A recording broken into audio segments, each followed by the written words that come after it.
Hey guys, Jared here, and today we're going to check out the ASUS VivoBook Pro and see what it's got to offer, as well as how it performs through a number of benchmarks to help you decide if it's a laptop you should consider.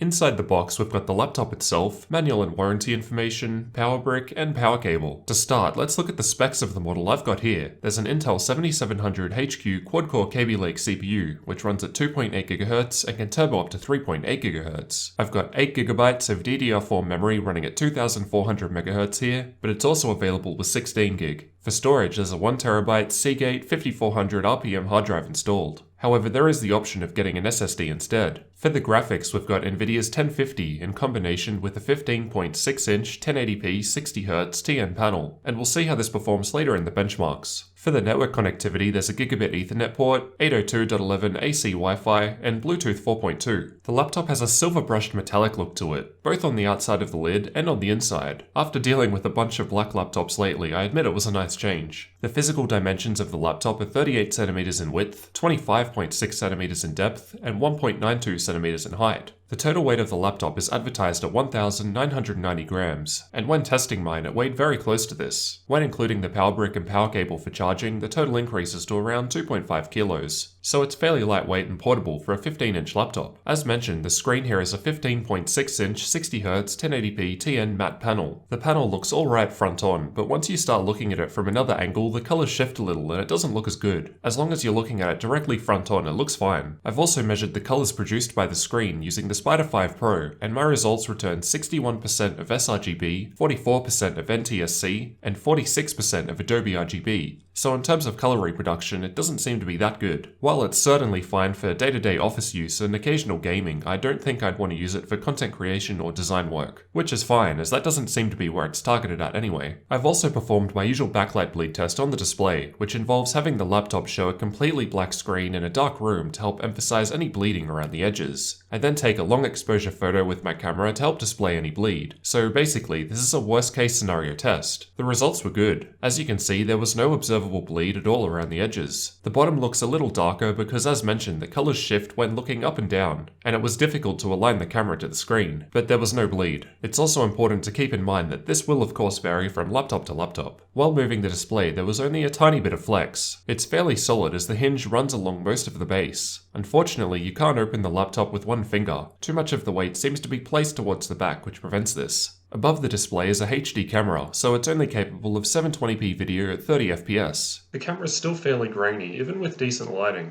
The microphone sounds alright, about average, but I'll let you judge for yourself. The keyboard is chiclet and is illuminated with white LEDs, which can be adjusted between 3 brightness levels. No options to change the colors, unfortunately. Overall, I liked typing on the keyboard, and the keys had plenty of spacing between each other, which is why I think the numpad is fairly narrow for a 15-inch laptop. I've personally got no issues with that, as I don't really use the numpad myself, but it's something to be aware of if that's important to you. There was some flex while pushing down hard on the keyboard, but this wasn't noticeable under normal typing conditions. Overall, it feels fairly solid. I also found the touchpad to work pretty well. It's got a very smooth surface and I had no problems using it. Although the whole touchpad is a single flat surface, there are left and right buttons available. Moving on to the available I/O, on the left we've got the power input, Gigabit Ethernet port, a powered USB 3.0 Type A port, HDMI port, and a USB 3.1 Gen 1 Type C port. No Thunderbolt there though. Over on the right there are a couple of status LEDs, SD card reader, combined 3.5mm headphone and mic jack, 2 USB 2.0 Type A ports, and Kensington lock. There's nothing at all on the front, and the same goes for the back, which is just more of that silver finish. Up on the lid there's the ASUS logo, which has a mirrored finish to it. The silver finish on both the lid and interior of the laptop did a great job at hiding fingerprints, and the ones that you do notice are fairly easy to clean. Underneath there's some air intakes to keep everything cool, as well as some rubber feet which both help prevent the laptop from moving around on flat surfaces when in use, and also rise it up slightly to help let cool air in. The speakers are found on the bottom towards the sides near the front, and I thought they sounded pretty good for laptop speakers. There was a bit of bass and they sounded clear even at higher volumes. Powering the laptop is a 47 watt-hour 3-cell battery, and with a full charge and doing basic tasks such as browsing the internet and watching YouTube with the screen on around half brightness, keyboard lighting off, and background apps disabled, I was able to use it for 3 hours and 18 minutes. While playing The Witcher 3 with medium settings and Nvidia's battery boost set to 30 FPS, the battery lasted for 1 hour and 8 minutes. Compared to other larger and heavier 15-inch laptops that I've tested, the VivoBook did extremely well in the gaming result, likely thanks to the lower powered 1050 graphics. During normal use with an ambient room temperature of 24 degrees Celsius, the CPU idled at 44 degrees Celsius while the GPU idled at 43 degrees Celsius. And here are the external temperatures of the laptop where you'll actually be putting your hands. With the CPU and GPU maxed out for half an hour with the same room temperature,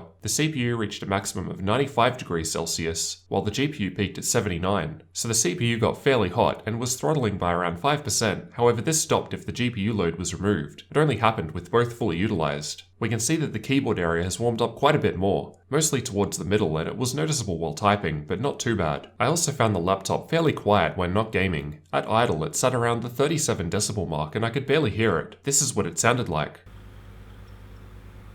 While maxing out both the CPU and GPU, it went up to 53 decibels, which I found to be pretty typical for most laptops, and here's what that sounded like.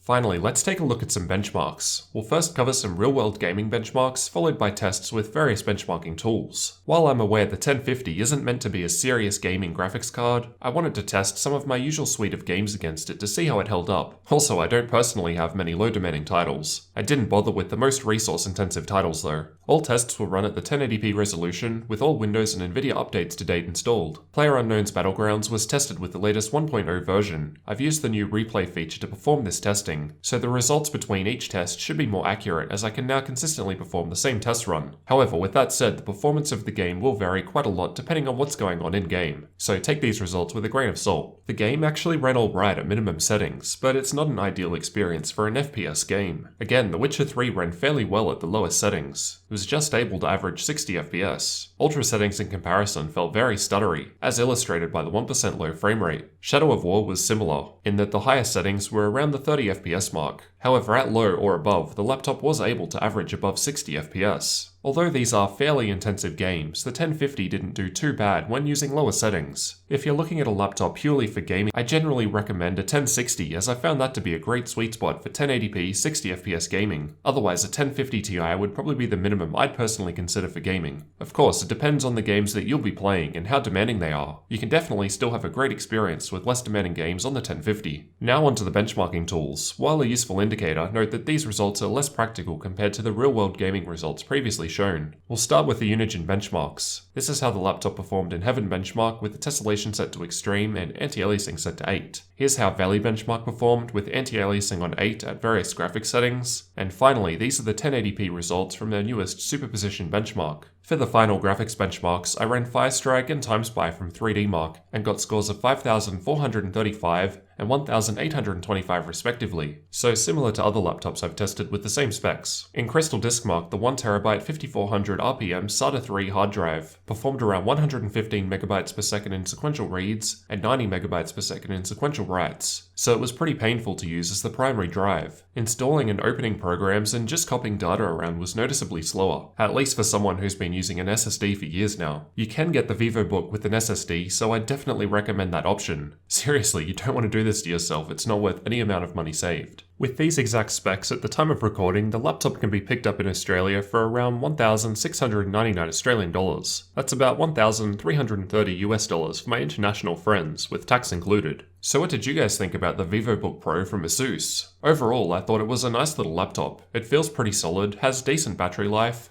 and is lightweight, making it great for traveling with. The 1050 graphics make gaming even with more resource-intensive titles possible, although with lower settings. Just make sure you get it with an SSD rather than a hard drive. Let me know what you guys thought down in the comments, or simply leave a like or dislike on the video to let me know what you thought. Thanks for watching, and don't forget to subscribe for future tech videos like this one.